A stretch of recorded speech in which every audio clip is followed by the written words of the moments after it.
10th class कल हमने Euclid theorem से एचसीएफ और एलसीएम को फाइंड करने का सॉल्व किया था। आज उसी के आगे हम पढ़ते हैं प्राइम फैक्टर से एचसीएफ एंड एलसीएम फाइंड करना। जैसे मैं एग्जांपल लेता हूँ 12 और 14। तो सबसे पहले हम एचसीएफ फाइंड करते हैं। 12 और 14। 12 में 2 का डिवाइड दिया 6 टाइम, फिर 2 का 3 टाइम, फिर 3 का 1 टाइम। सिमिलरली 2 का डिवाइड 7 टाइम, 7 का डिवाइड 1 टाइम। तो यहाँ 12 के हमारे जो फैक्टर हो गए वो हो गए 2 इंटू 2 इंटू 3। 14 के फैक्टर हो गए हमारे पास में 2 इंटू 7। तो यहाँ पे हम देख सकते हैं कॉमन जो फैक्टर है हमारे पास में वो दोनों में 2 है। तो एचसीएफ जो हो गया हमारे पास में वो हो गया 2। अब आते हैं हम एलसीएम। जब एलसीएम फाइंड करते हैं तो दोनों नंबर्स को साथ में लेते हैं। 2 का डिवाइड दिया 12 में 6 टाइम, 14 में 7 टाइम, फिर 2 का डिवाइड 3 टाइम, 7 में डिवाइड नहीं जाता तो 7 एज इट इज़, फिर 3 का डिवाइड 1 टाइम, 7 में नहीं जाता तो 7 एज इट इज़, और 7 का 1 टाइम। तो यहाँ पर हमारे पास में जो फैक्टर हो गए तो एलसीएम जो हो गया हमारे पास में वो 2 मल्टीप्लाई 2 मल्टीप्लाई 3 मल्टीप्लाई 7। 2 2 जा 4, 4 3 जा 12, 12 7 जा 84। तो ये हो गया हमारे पास में एलसीएम 84। और एग्जांपल लेते हैं हम।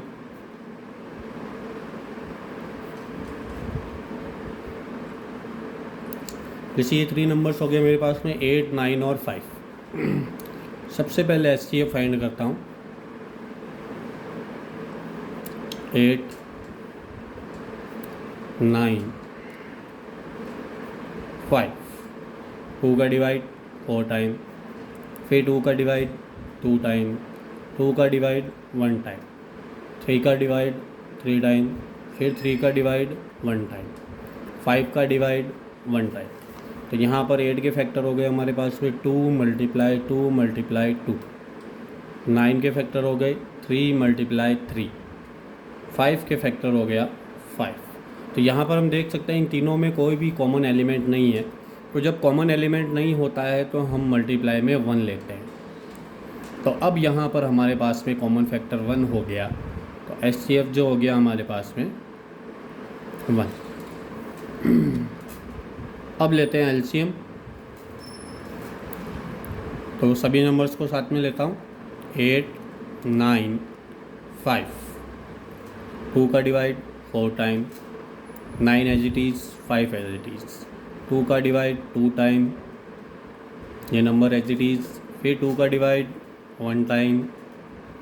अब 3 का डिवाइड देते हैं 3 टाइम, 5 एज इट इज़, फिर 3 का डिवाइड 1 टाइम 5, फिर लास्ट में 5 का डिवाइड 1 टाइम। तो यहाँ पर हमारे पास में जो एलसीएम हो गया,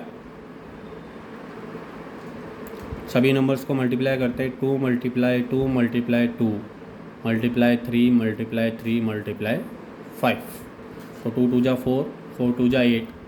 8 को 3 से मल्टीप्लाई कर दिया 24, 24 को 3 से मल्टीप्लाई 72, 72 को 5 से मल्टीप्लाई कर दिया तो 360। ये हो गया हमारे पास में एलसीएम। इसके बाद में आता है हमारे पास में रूट्स के नंबर को प्रूव करना कि वो इरेशनल नंबर होते हैं। जैसे आपके पास में क्वेश्चन होगा प्रूव दैट √2 इज इरेशनल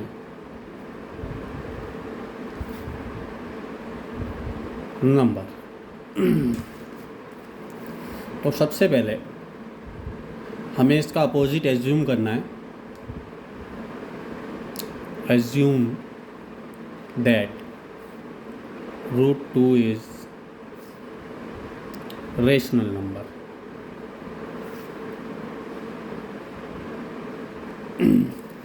अब यहाँ पे रेशनल नंबर हो गया, तो रेशनल नंबर की डेफिनेशन हम जानते हैं, जिसे हम P/Q की फॉर्म में डिनोट करते हैं। तो इसको इसके इक्वल कर दिया, √2 = P/Q,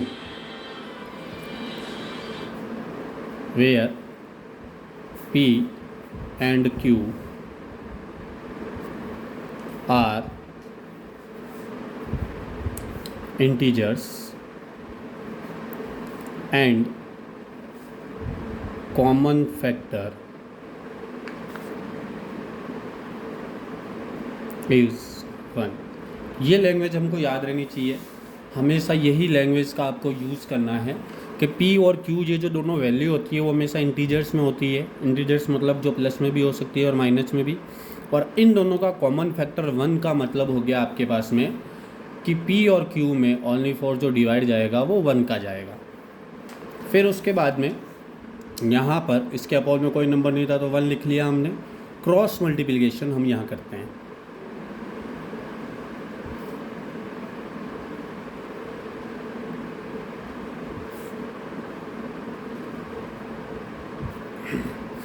क्रॉस मल्टीप्लाई जब हम यहाँ पे करते हैं तो हम क्रॉस मल्टीप्लाई करते हैं तो ये हो जाएगा √2Q, और P को 1 से मल्टीप्लाई कर दिया तो P।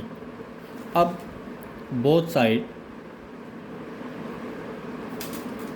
स्क्वायर, तो बोथ साइड हम स्क्वायर करते हैं, मतलब जो भी नंबर्स ये आपके पास में यहाँ पे गिवन है उनका स्क्वायर करना है। तो जब भी हम रूट के नंबर का स्क्वायर करते हैं, रूट कैंसिल, तो 2, Q का जब आप स्क्वायर करोगे तो Q², P का स्क्वायर करोगे तो P²।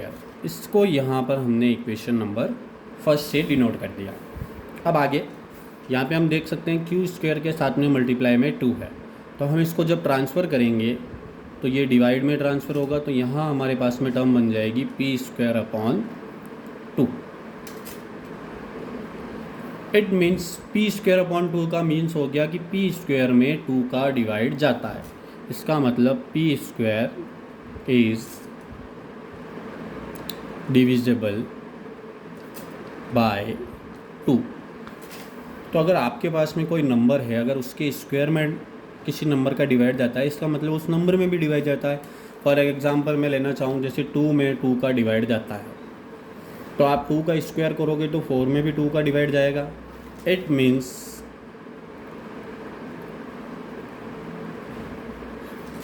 यहाँ पे आप लैंग्वेज लिखेंगे P is also divisible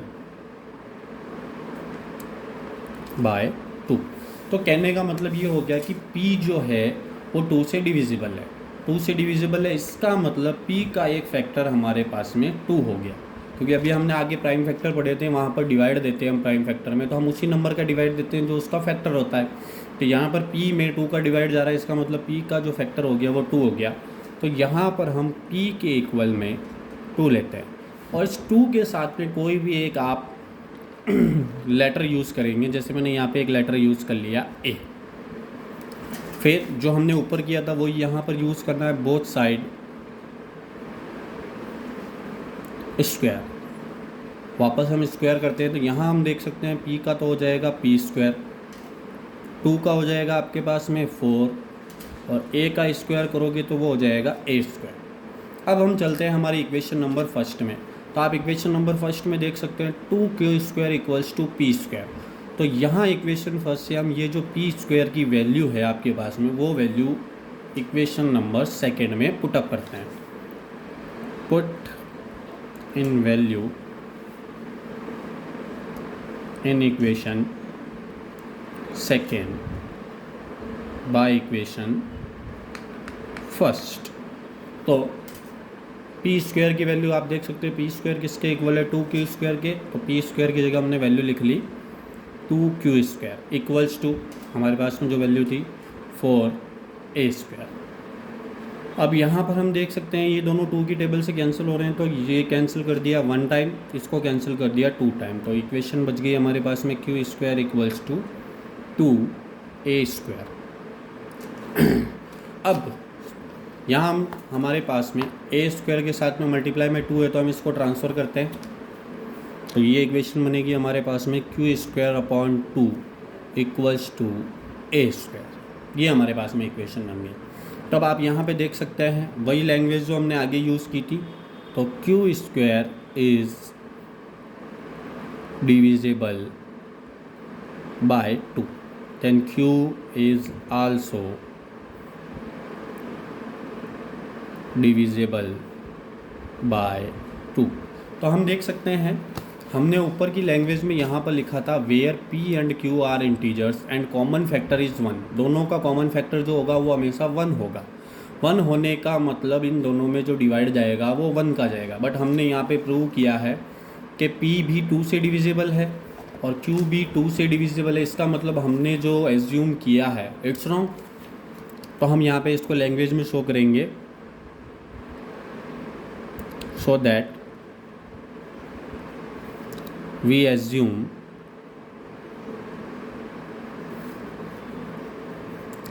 common factor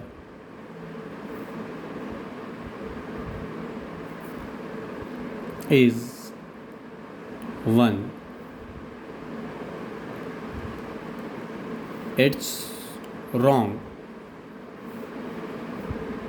because common factor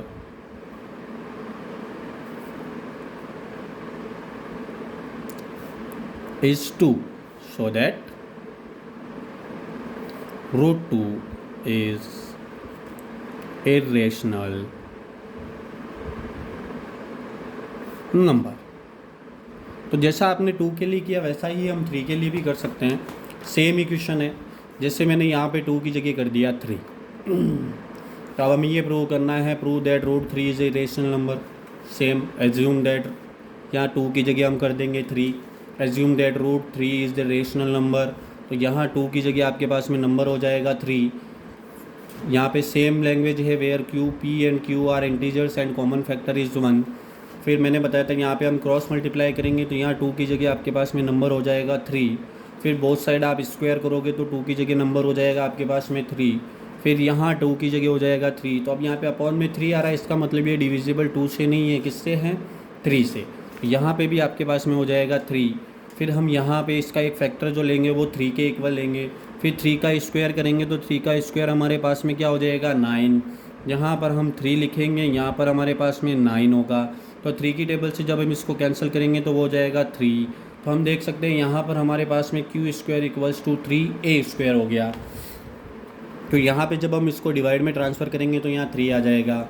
तो यहाँ पे भी आपके पास में नंबर 2 की जगह हो जाएगा 3। तो अब यहाँ पर यही लैंग्वेज लिखनी है सेम, बट यहाँ पर जो कॉमन फैक्टर आपने 2 से शो किया उस 2 की जगह 3 हो जाएगा और यहाँ पे भी 2 की जगह 3। तो ये हमारा प्रूव हो गया। तो आप इसी प्रकार √5, √6 इनको प्रूव कर सकते हैं। तो आपका homework first HCF and LCM find करने आपको बाय प्राइम फैक्टर।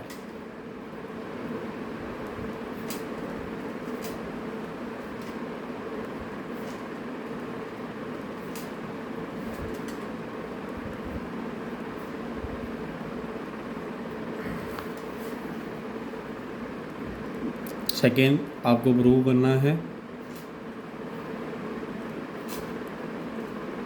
इरेशनल